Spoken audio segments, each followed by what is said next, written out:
وإذا بلغ الأطفال منكم الحلم فليستأذنوا كما استأذن الذين من قبلهم كذلك يبين الله لكم آياته والله عليم حكيم.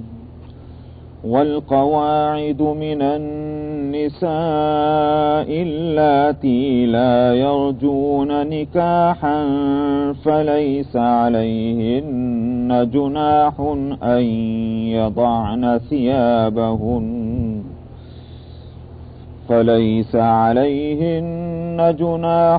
أن يضعن ثيابهن غير متبرجات بزينة وأن يستعففن خير لهن والله سميع عليم. ليس على الأعمى حرج ولا على الأعرج حرج ولا على المريض حرج ولا على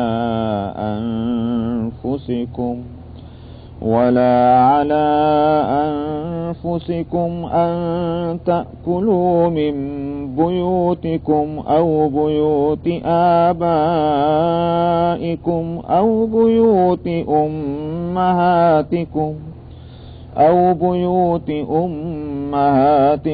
أو بيوت إخوانكم أو بيوت أخواتكم أو بيوت أعمامكم أو بيوت عماتكم أو بيوت أخوالكم أو بيوت أخوالكم أو بيوت خالاتكم أو ما ملكتم مفاتحه أو صديقكم ليس عليكم جناح أن تأكلوا جميعا أو أشتاتا فإذا دخلتم بيوتا فسلموا على أنفسكم تحية من عند الله مباركة طيبة كذلك يبين الله لكم الآيات لعلكم تعقلون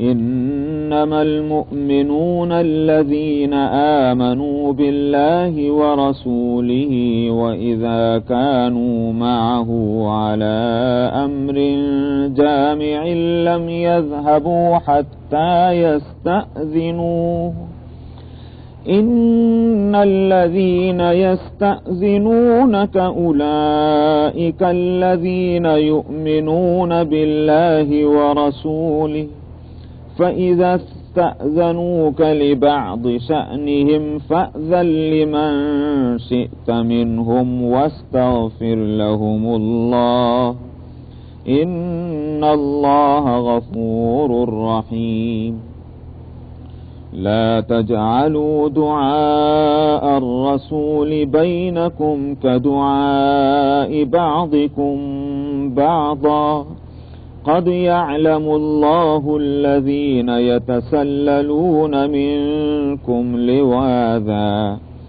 فليحذر الذين يخالفون عن أمره أن تصيبهم فتنة أو يصيبهم عذاب أليم ألا إن لله ما في السماوات والأرض قد يعلم ما أنتم عليه ويوم يرجعون إليه فينبئهم بما عملوا والله بكل شيء عليم صدق الله العظيم.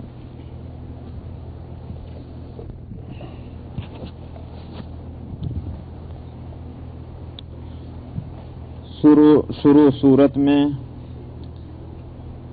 خان کی زندگی کے کچھ آداب اور اس سے متعلق مسائل بیان ہوئے تھے.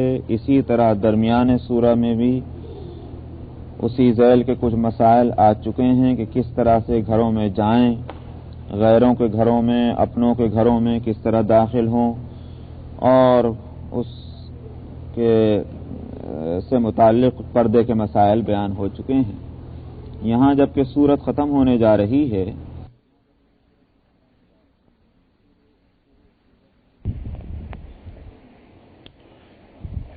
شروع صورت میں خان کی زندگی کے کچھ آداب اور اس سے متعلق مسائل بیان ہوئے تھے. اسی طرح درمیان سورہ میں بھی اسی ذیل کے کچھ مسائل آ چکے ہیں کہ کس طرح سے گھروں میں جائیں، غیروں کے گھروں میں، اپنوں کے گھروں میں کس طرح داخل ہوں، اور اس کے سے متعلق پردے کے مسائل بیان ہو چکے ہیں. یہاں جبکہ سورت ختم ہونے جا رہی ہے پھر ان مسائل کو نہ صرف یہ کہ اعادہ کیا جا رہا ہے بلکہ اس سے متعلق کچھ اور مسائل بتلائے جا رہے ہیں. 3 جگہ ان مسائل کو متفرق طور پر بیان کرنا، اس سے یہ بات سمجھ میں آتی ہے کہ یہ مسائل بڑے اہم ہیں. سورت میں 3 جگہ شروع میں اور درمیان میں آخر میں ایک ہی جیسے مسائل کو بتلانا، اس سے مسائل کی اہمیت سامنے آتی ہے. تو یہاں فرما رہے ہیں کہ اے ایمان والو، تم میں جو لوگ غلام ہیں، الذین ملکت ایمانکم، کہ جن کے تم لوگ مالک ہو. ایمان یمین کو کہتے ہیں. یمین کے ویسے معنی چونکہ قسم کے ہیں، اور قسم کھائی جاتی ہے وعدے اور عہد کے واسطے. غلام کو جب غلام بنایا جاتا ہے دراصل اس سے بھی ایک عہد ہوتا ہے کہ تم کو خرید لیا، تم ہمارے مملوک ہو اور ہم تمہارے مالک ہیں، ہمارے ہر حکم کی تعمیل کرنی ہے۔ اس واسطے یمین کا لفظ وہاں بھی آتا ہے، اور ملک یمین کے معنی ہوتے ہیں غلام، کسی غلام کا مالک ہو جانا۔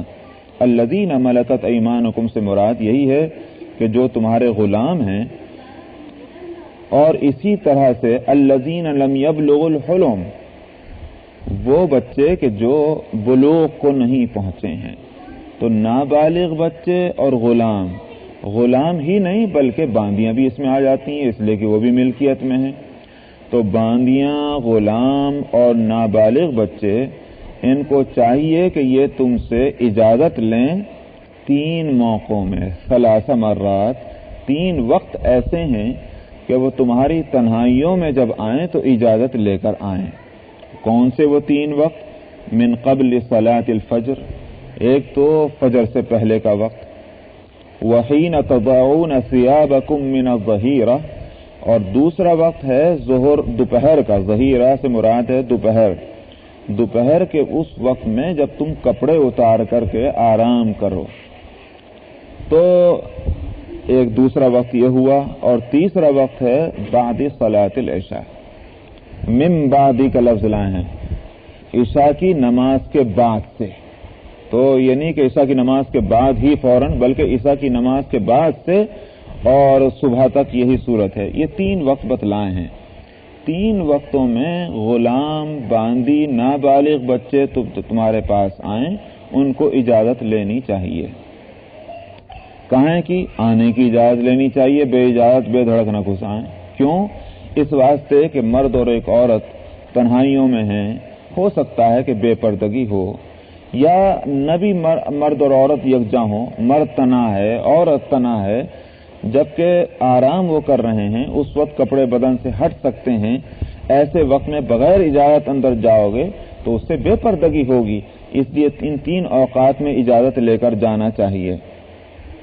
یہاں ایک طالب علمانہ یہ سوال پیدا ہوتا ہے کہ باندیاں اور غلام وہ بالغ ہوں گے تو خیر ان کو کسی امر شرعی کا اور حکم شرعی کا پابند بنانا تو سمجھ میں آتا ہے، اس لیے کہ بالغ ہو جانے کی وجہ سے وہ مکلف ہیں، لیکن نابالغ بچوں کو جو پابند کیا جا رہا ہے وہ تو شرعی طور پر مکلف نہیں ہیں، تو اس واسطے ان کو کیوں ہدایت دی جا رہی ہے؟ اس کا جواب یہ ہے کہ دراصل ان کو نہیں مامور کیا جا رہا ہے، مامور کیا جا رہا ہے والدین کو، کہ تم اپنے بچوں کو اس بات کا پابند بناؤ۔ تو شریعت بچوں کو پابند نہیں کر رہی، والدین کو پابند کر رہی ہے کہ اپنے بچوں کو ایسی ہدایت دو کہ ان اوقات میں اجازت لیے بغیر نہ آئیں۔ تو دراصل تکلیف شرعی جو ہے وہ والدین کو ہے، یعنی مکلف جو کیا جا رہا ہے والدین کو، نہ کہ ان نابالغ بچوں کو۔ یہ ایسا ہی ہے کہ جیسے حدیث میں آیا کہ جب بچے 7 سال کے ہو جائیں تو ان کو نماز پڑھنے کی ہدایت کرو، اور جب 10 سال کے ہو جائیں اور نماز پھر بھی نہ پڑھیں، مسلسل 3 سال کی تمہاری ہدایت کے باوجود، تو تم ان کو ہلکی سزا دو۔ ظاہر ہے کہ وہ تو نابالغ ہیں، 7 سال میں بھی اور 10 سال میں بھی ان پر نماز فرض ہی نہیں ہے، لیکن وہاں ہدایت کس کو کی جا رہی ہے؟ والدین کو کی جا رہی ہے۔ والدین مکلف ہیں تربیت دینے کے اپنے بچوں کو، اس لیے تم ان کو صحیح تربیت دو تاکہ جب بڑے ہو جائیں، بالغ ہو جائیں، تمہاری تربیت کے نتیجے میں یہ دین پر عمل کرنے والے ہوں۔ تو ٹھیک اسی طرح یہاں بھی والدین کو اس بات کی ہدایت کی جا رہی ہے، مکلف وہ ہیں۔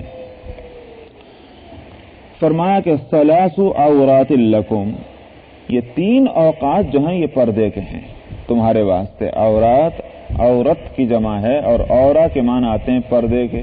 یاد ہوگا میں نے پہلے بتلایا تھا کہ ہمارے یہاں عورتوں کو عورتیں بھی تو اسی لیے کہتے ہیں، عربی میں عورتوں کو عورتیں نہیں کہتے، عربی میں تو ان کو مرأة اور النساء کہتے ہیں، لیکن اردو میں جو یہ عورت کا لفظ آیا دراصل عربی سے آیا۔ عورت کے معنی ہے چھپانے کے، تو جو چیز پردے میں ہو اس کو یہ کہا جاتا ہے کہ یہ عورت ہے۔ تو ہم عورتوں کو بھی عورت اسی لیے کہتے ہیں کہ وہ شریعت سے لیا گیا ہے وہ لفظ، کیونکہ وہ چھپانے کی چیز ہیں۔ ثلاث عورات لکم، 3 اوقات تمہارے جو ہیں یہ پردے کے ہیں۔ لیس علیکم ولا علیہم جناح بعدہن، ان 3 اوقات کے علاوہ اور اوقات میں جو ہے کوئی حرج نہیں، نہ تمہارے اوپر کوئی حرج نہ ان کے اوپر کوئی حرج۔ تمہارے اوپر کوئی حرج نہ ہونا یہ معنی کر، اگر تم نے نہیں روکا کوئی حرج نہیں، وہ آ گئے کوئی حرج نہیں۔ ان 3 اوقات کے علاوہ اور اوقات میں یہ گھر کے رہنے والے نابالغ بچے اور غلام اور باندیاں بے اجازت بھی تمہارے کمروں کے اندر آ سکتی ہیں اور تم سے مل سکتی ہیں۔ کیوں؟ اس لیے کہ طوافون علیکم بعضکم علی بعض، اگر ہر وقت اجازت لینے کو پابند کرتے ہیں تو 10 مرتبہ کمرے میں آنا پڑتا ہے روم کے اندر، ہر مرتبہ اجازت لو تو بے وجہ پریشانی ہوگی۔ تو ایک گھر کے اندر رہنے والے افراد جو ہیں وہ گھر کے مختلف حصوں میں ہر ضرورت کی وجہ سے جاتے آتے رہتے ہیں، تو اگر اجازت کا پابند بنا دیا جائے تو پریشانی ہوگی۔ طوافون علیکم، گھومتے پھرتے ہیں تم میں سے تم پر، بعض تم میں کے بعض پر۔ یہ وہ مسائل ہیں کہ جیسے میں نے عرض کیا کہ اہمیت ہے ان کی، لیکن آج ان مسئلوں پر عمل کرنا واجب ہے یا واجب نہیں ہے، اس کا حکم منسوخ ہو گیا ہے یا حکم باقی ہے، یہ بحث کرتے ہیں مفسرین اس موقع پر۔ اس لیے کہ اگر واجب ہے تو پھر ہر صورت میں اس پر عمل کرنا ہوگا، ورنہ عمل کا ترک کرنے والا گنہگار ہوگا۔ نابالغ بچوں کو اگر ہم ہدایت نہیں کرتے کہ وہ 3 اوقات میں اجازت لے کر آئیں تو بچے تو گنہگار نہیں ہوں گے لیکن والدین گنہگار ہو جائیں گے، اس لیے یہ بحث آتی ہے۔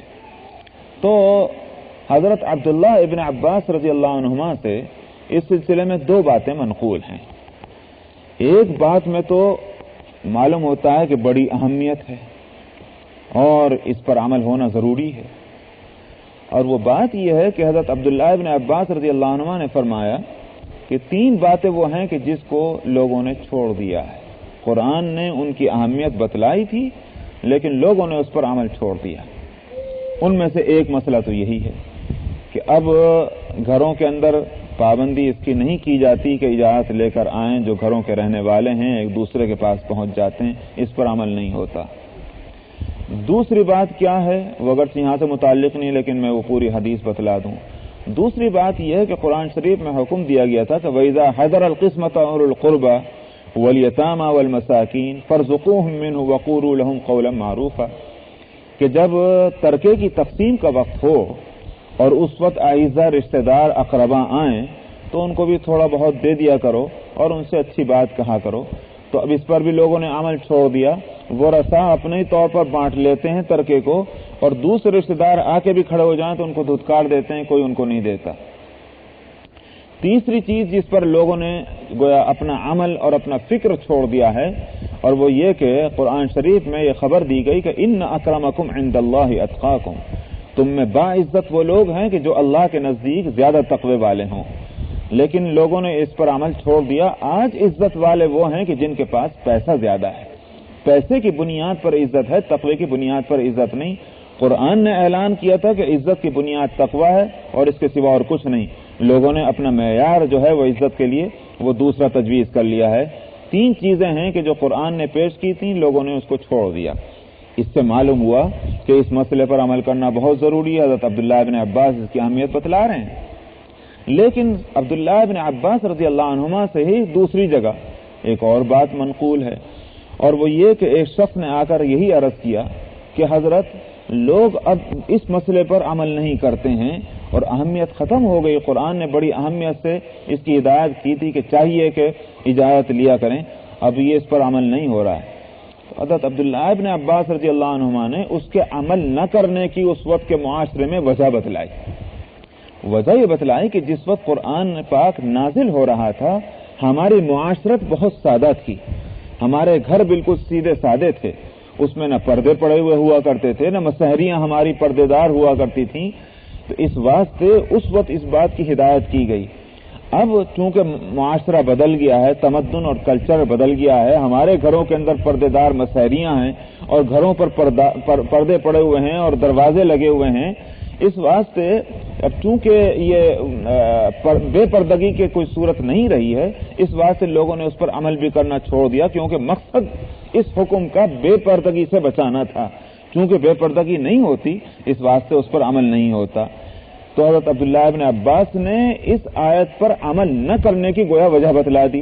معلوم ہوا کہ علت کیا ہے حکم کی، وہ پیش نظر رہے۔ آج بھی ہم لوگوں کے جو گھر ہیں ان میں ہر ایک پر پردہ پڑا ہوا ہے اور مسحریاں بھی پردے دار ہیں اگر، تو پھر اس صورت میں پردہ اگر پورا موجود ہو اور بچوں کو اس بات کا پابند نہ کیا جائے تو کہا جائے گا کہ علت چونکہ وہاں پائی جا رہی ہے اس واسطے گنہگار نہیں ہیں. لیکن اگر ایسی صورت نہ ہو اور بے پردگی کا احتمال ہو تو بچوں کو اس بات کا پابند بنانا چاہیے. جہاں تک بالغ بچوں کا تعلق ہے وہ حکم پہلے آ چکا کہ بڑے جو ہیں بالغ ان کو کہہ دیا گیا کہ اپنے گھر میں بھی جاؤ تو کھنکار کا کم سے کم اجازت لے کر جاؤ، اس لیے اس کو یہاں ذکر نہیں کیا جا رہا ہے. كذلك يبين الله لكم الآيات والله عليم حكيم. اسی طرح اللہ سبحانہ و تعالی کھول کھول کر تمہارے لیے آیتیں بیان فرماتے ہیں اور اللہ سبحانہ و تعالی علم والے حکمت والے ہیں. تمہاری حکمتوں سے اور تمہاری مصلحتوں سے اللہ جتنے باخبر ہیں تم باخبر نہیں ہو. اس واسطے اللہ تعالی جو احکام دیتے ہیں وہ اگر تمہارے نہ بھی سمجھ میں آئیں تو تم سمجھو کہ تمہارا علم جو ہے وہ ناقص ہے، اللہ کا علم جو ہے وہ کامل ہے. اسی طرح سے اللہ کے جو بھی فیصلے اور جو احکام ہیں وہ حکمتوں سے خالی نہیں ہیں، تمہاری مصلحتوں کی پوری رعایت اللہ تعالیٰ فرماتے ہیں اگرچہ تمہیں عمل کرنے میں تنگی محسوس ہو. وَإِذَا بَلَغَ الْأَطْفَالُ مِنْكُمُ الْحُلُومَ فَلْيَسْتَأْذِنُوا كَمَا اسْتَأْذَنَ الَّذِينَ مِنْ قَبْلِهِمْ. جب بچے تمہارے بالغ ہو جائیں تو وہ ایسے ہی اجازت لیں گے جیسے ان سے پہلے اور لوگ اجازت لیتے رہے ہیں، یعنی بڑے لوگ. كذلك يبين الله لكم آياته والله عليم حكيم. اسی طرح اللہ تعالیٰ تمہارے لیے آیاتوں کو کھول کر بتلاتے ہیں اور اللہ علم والے حکمت والے. یہاں تک ایک قسم کے مسائل پورے ہوئے. اب یہاں سے دوسرا مسئلہ آ رہا ہے. وہ بوڑھیاں، چونکہ عورتوں کے لیے پردے کے مسائل پہلے آ چکے ہیں بڑی تفصیل کے ساتھ، لیکن عورتیں وہ کون سی ہوں گی جن کے لیے وہ مسائل تھے وہاں اس کی وضاحت نہیں کی گئی. ان آیتوں کے پڑھنے سے تو یہ سمجھ میں آتا ہے کہ بالغ ہونا شرط ہے عمل کرنے کے واسطے، وہ چاہے نوجوان ہو، ادھیڑ عمر کی ہو یا بوڑھی ہو، چاہے مرنے حال کیوں نہ ہو، لیکن اس کو ان مسائل پر عمل کرنا ہوگا جو پردے سے متعلق ہیں. لیکن یہاں اس آیت نے مستثنا کیا ہے گویا ان مسائل سے بہت بوڑھی عورتوں کو. والقواعد من النساء اللاتي لا يرجون نکاحا. اور گھروں میں بیٹھنے والی وہ عورتیں، بیٹھنے والی کا مطلب یہ ہے دو معنی ہو سکتے ہیں. ایک تو یہ کہ اصلاً وہ پردہ نشین ہیں، بے پردہ پھرنے والی نہیں، اس لیے کہ بے پردہ پھرنے والی ہو تو ان کو کہاں سے مستثنا کریں گے؟ مستثنا تو اس کو کرنا ہے، ایگزمپٹ تو ان کو کرنا ہے کہ جو پردہ نشین ہے، اور جو خود ہی پہلے سے بے پردہ پھر رہی ان کو کہاں سے ایگزمپٹ کریں گے؟ تو القواعد کے معنی ایک تو یہ ہیں کہ گویا یوں کہیے کہ جو پردہ نشین ہیں، گھروں میں بیٹھنے والی ہیں، اور بظاہر یہ ہے کہ وہی مراد ہے. ہاں دوسرے معنی بھی ہو سکتے ہیں لیکن قرینہ یہ بتلاتا ہے کہ وہ معنی نہیں، کہ القواعد کے یہ معنی بھی ہو سکتے ہیں کہ جو ایک درجے میں چلنے پھرنے والی بازاروں کے اندر وہ نہیں ہیں، عمر کے اس مرحلے میں پہنچ چکی ہیں کہ جو معذوری کی عمر ہے. القواعد سے یہ معنی بھی ہو سکتے ہیں.